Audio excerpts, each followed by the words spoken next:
What is something you or someone you saw did just to watch the world burn? I'm a high school science teacher. At least once a year we'll start a rumor about one of us getting arrested for something. A coworker of mine told some students that I dressed up as Selena Gomez for Halloween once. It's been over a year and I still get kids that like to yell, "Hi Selena!" I also toot while walking by students who I don't like for whatever reason. Crop dusting crappy students is one of my favorite parts of being a teacher.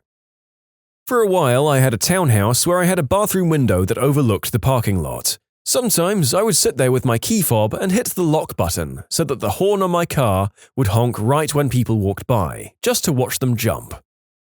In the early 90s, universal remote controls were new. I had a grudge against a local AV store, so I got one of the programmable remotes, and in the middle of the night I turned on everything in the store through the window and upped all the volumes to max. Once a week for months on end. Oh, I had a buddy that did this in high school. Whenever the teacher would attempt to show a movie in class, he'd use the universal remote to turn the TV off just as the teacher sat down. She was convinced the TV was haunted. You can buy a code-free universal remote that fits on your keyring. I had one and it was pretty handy at bars. My friend's girlfriend was complaining on Facebook about vomiting and feeling nauseous. I made a joke teasing her about morning sickness and congratulating her on the baby. The next hour had her wall blowing up with family and friends who took it seriously, congratulating her. Needless to say, I got a good laugh. This is a very bold move, and I'm sick because I kind of love how messed up it is. I wonder if her parents were friends with her on Facebook. A reply to this follows. Dude, this Christmas I had most of my family over for dinner, and out of nowhere, Cousin A went up to Cousin B, touched her belly and said, "How's the baby going?" jokingly. Cousin B froze, and it turns out she really was pregnant and planning on announcing it that night. Take a piece of paper and spread a thin layer of corn flour on the paper. Slide the piece of paper under a door and use a can of compressed air to blow the corn flour off the paper and onto everything on the other side of the door. The person who enters the room will find a thin layer of the powder coating quite a bit of the room. When they go to clean it up, they will inevitably use a damp cloth, and that is when the magic occurs. If you've ever played with corn flour and water, you know it becomes a non-Newtonian fluid, and these properties make it a nightmare to clean up. When you apply pressure, it's this stubborn, gloopy solid mess on the wall, but when you release the pressure, it starts to freely run down the wall like a liquid. Every Christmas, I take an ugly ornament off our tree and put it on someone else's, usually during a party or something. I have yet to be caught. One time I did something to watch the world burn, and it completely backfired in my face. It was the worst prank in the history of my life. I was a dumb child. I got superglue and I went around my house gluing down things that I thought people would rarely use. Top shelf picture frame, old scarf in my mum's bottom drawer, dictionary on the bookshelf, etc. About 20 things in total. I thought that people would come across these things over the course of months, that they would become confused and not understand how it kept happening. It was going to be my secret glory. My mum came across every single item in the course of a day. She cleans the house a lot more often than I anticipated. It was bad. Real bad. Most of the guys on the team I work with are quite overweight and have different opinions on weight loss. They also love being right. It's pretty simple to say, does, insert food here, make you, insert random weight or loss gain symptom, here? And then wait for the argument to explode, and put my headphones back on whilst they argue. I work in a pizza shop.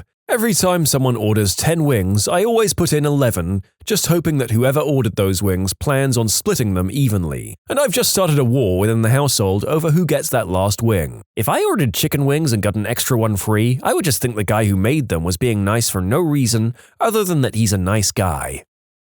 I go onto random YouTube videos and write the word fake when it clearly isn't and just watch the crap storm that develops. I stole an entire place setting from the old spaghetti factory one piece at a time. A salad plate, dinner plate, bowl, glass, spoon, fork, knife, and even a bread knife. It took months. Then one day I went there for dinner with everything in a messenger bag, right before I left it set up on the table. Whenever I visit a friend or a relative's place, I turn the magnets on their fridge upside down. Never been caught. I have, however, heard complaints of, "Someone keeps turning my gosh darn magnets upside down," once or twice. lived in a neighborhood called Caroline Pines. One night, we switched the E and the I on the sign to make Caroline word for male anatomy. Stayed like that for 4 days. My buddy used to live in a neighborhood called Bantam Woods, and we got hammered one night and changed it to Batman Woods. Should have changed it to Batman's Wood. In junior year of high school, my class was given a 200-question test to do in an hour and a half. Some kid convinced everyone to white out the corner of the Scantron, so the professor had to mark every single answer by hand in a class of 30. He had to do it, and the average was 84. Something like this happened at my school, and the teacher failed every test. In 4th grade, I created a club called the Safety Patrol Busters. I'm not sure how common Safety Patrol kids are, or if it's still done, but they were the kids who volunteered to make sure other kids weren't doing anything unsafe, like running. If they caught you running, they'd yell at you to stop and go back and walk. During recess, me and the other boys in the club would seek out the Safety Patrol kids in their orange vests and run as fast as we could past them. When they yelled stop, we'd keep running. This would usually cause them to give chase. We had this secret hiding spot underneath the portable classroom buildings, trailers, where we'd hide out and watch them try to find us. They never caught the Safety Patrol Busters, ever. I don't mean to be that kind of jerk, but when I was 17, I decided to go and buy some groceries at a Giant store or some equivalent. As I walked around, I saw some very strict-looking mums, and I had the brilliant idea of putting some random unhealthy food in their shopping carts, unnoticed, and let the kids take the blame. I thought I'd see what the mums would do. These mums, I could hear them from 2 aisles away, screaming at their children as they all denied putting the 6-pack of chocolate pudding, or 2 packs of Mountain Dew, or 4 boxes of Lucky Charms in the shopping cart. Senior year of high school, I taught 3 kids how to use any phone on campus to page over the loudspeakers. That was a hilarious week. To those curious, my school had an odd PA setup that could be used via punching in the correct extension from one of the school phones. I don't know why it was set up this way. The teachers didn't use it, probably weren't allowed, and the morning announcements were always done from the office where the actual PA mic was. Obviously, they've since changed this. I would pay actual money to hear the announcements. I know that, being kids, there was a high likelihood that it was just tooting noises and words for anatomy, but they can also be very creative in ways that we can't. I know that when I've worked with kids, they've nearly killed me laughing several times. I work at Disney World, that's the one in Florida. I found a list of the phone numbers to all the rides at Disneyland, California. I used to dial the Dumbo ride in Florida, and then before they answered, conference to the Dumbo ride in California. Both would answer, "Dumbo, this is so-and-so," and I'd just sit on mute, listening to them trying to figure out who the real so-and-so working at Dumbo was. No one ever said, "Wait, are you in Florida or California?" Put Skittles and M&Ms in the same bowl. They are appropriate snacks at some parties, as you now have S&Ms.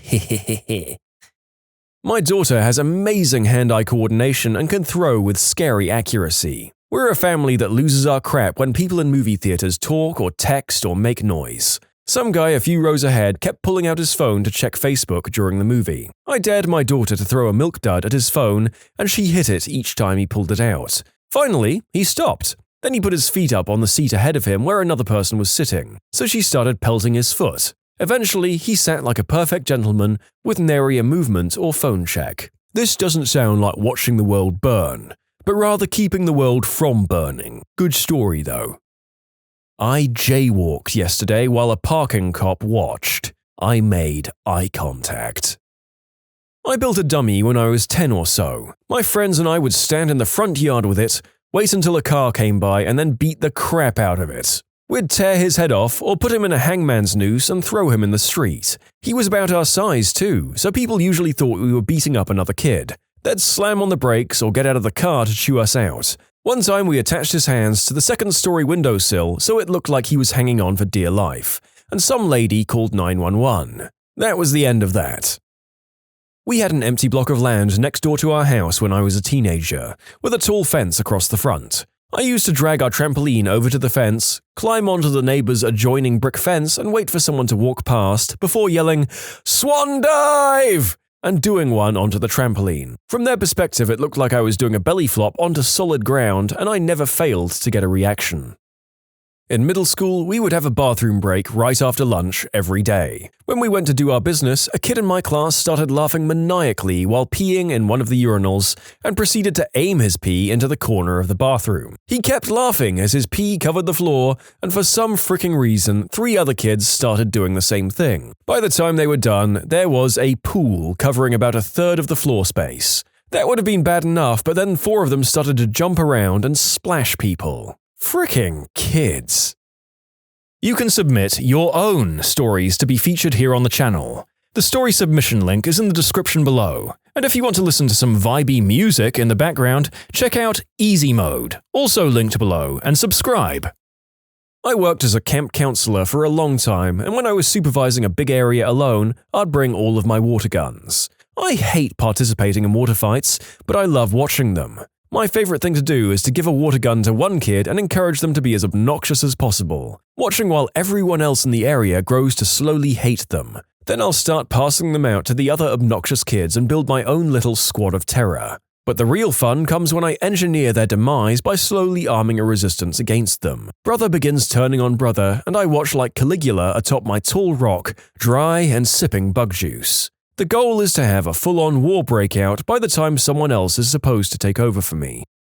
In my 8th grade English class, we occasionally critiqued each other's assignments by leaving a comment on the back and then passing it to the person next to us, until everyone had reviewed each paper. One day, I decided to write "I heart Brandon," I'm Brandon, on every single paper. Eventually, my teacher noticed and got really upset that someone wasn't taking the task seriously. She instantly accused my girlfriend, who happened to be in the class and was always doodling girly stuff on her binder instead of paying attention. My girlfriend, full of adolescent emotions, erupted into tears while proclaiming her innocence. After a moment, my girlfriend's tears of embarrassment turned into tears of rage when she realized that if she hadn't written the message, another girl probably had. She got up out of her chair and started yelling and pointing at another girl, accusing her of trying to break us up. The other girl denied doing it and then started firing vulgar insults right back at my girlfriend. At this point, everyone in the class was yelling and cheering on the verbal slugfest, until eventually my teacher got everyone under control. Needless to say,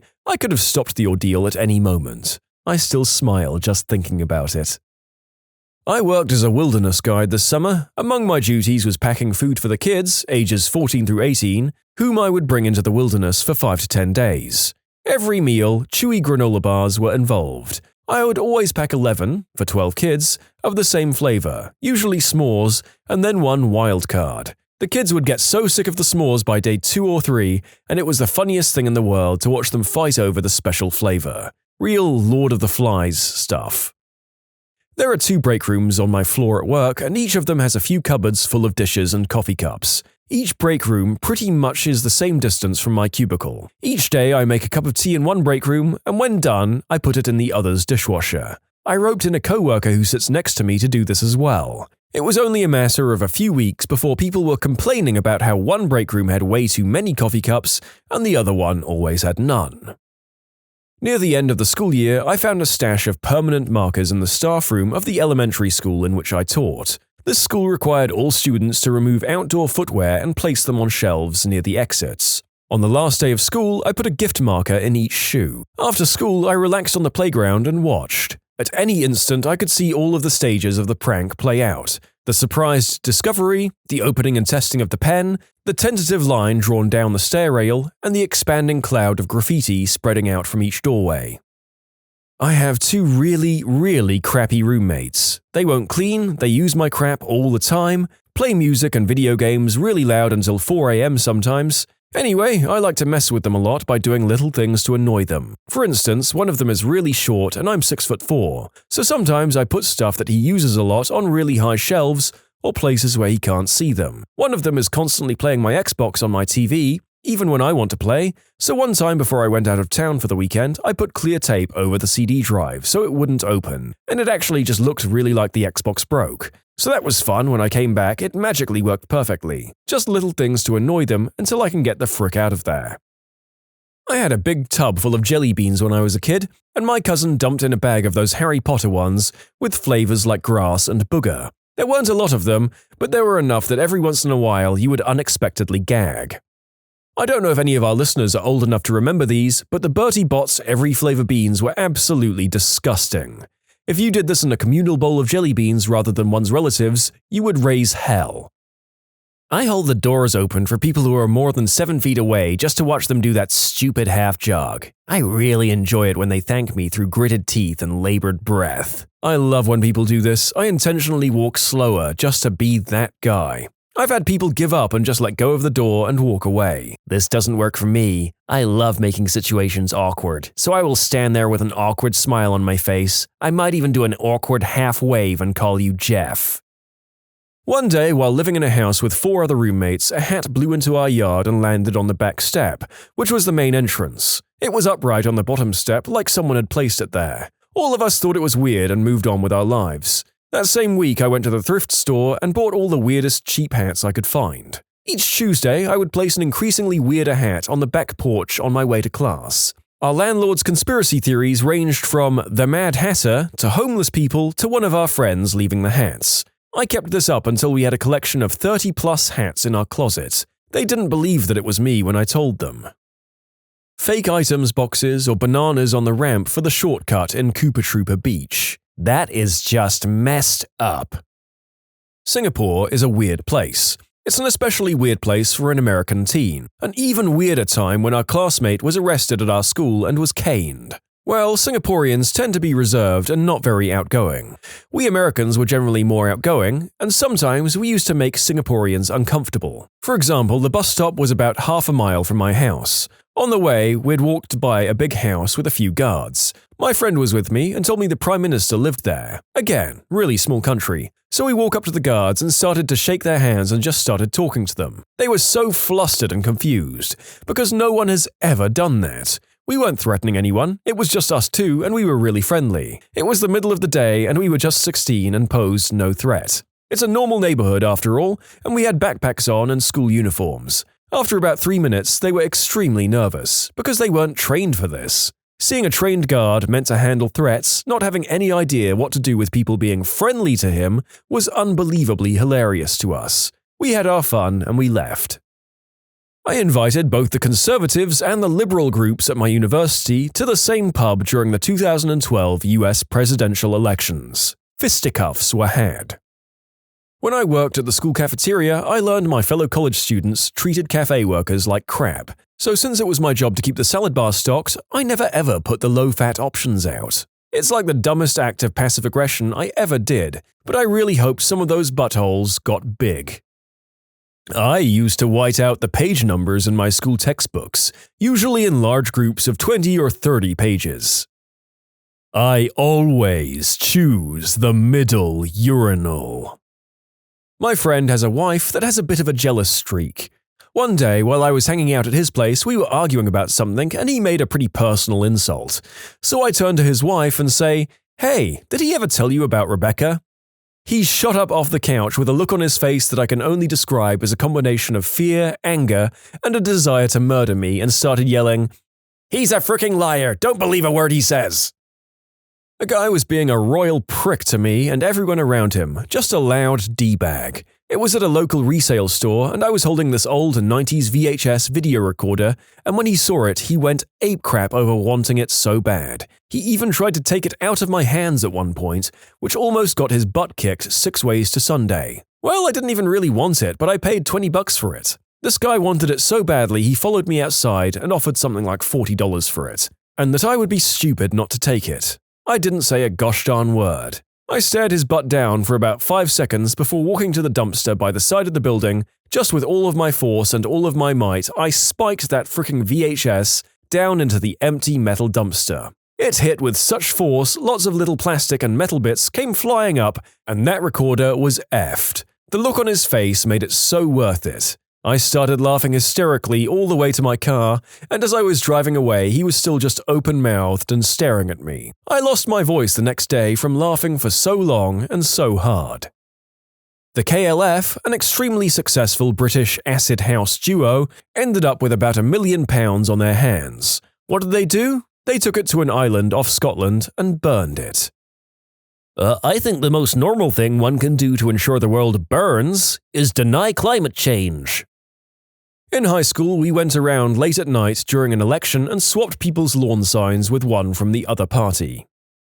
I'm a line cook at a restaurant, and just a few months after starting there, we went through some major management changes. The proprietor had just quit and the head chef fired under questionable circumstances. A lot of the staff seemed pretty loyal to them and felt more like family. The days and weeks that followed were filled with hot tempers and a lot of women crying. One morning, a new lady chef was making herself a cup of coffee and commented that it tasted funny, concluding she hadn't rinsed the pot out well enough. Nobody thinks anything of it, and we continue about our workday. I'm working the next morning, and one of the prep cooks noticed that something he's cooking tasted funny, and I remembered about the coffee from the morning before. After an investigation, he concludes that someone had mixed powdered laundry soap in the big bin of sugar. Thousands and thousands of dollars of food were thrown out that morning. Everything made in the past few days with sugar. Nobody knows if and how many customers were served tainted food, but authorities were notified, and ultimately no cases of illness came up. It's a pretty unanimous opinion that a prep cook who had quit a few days before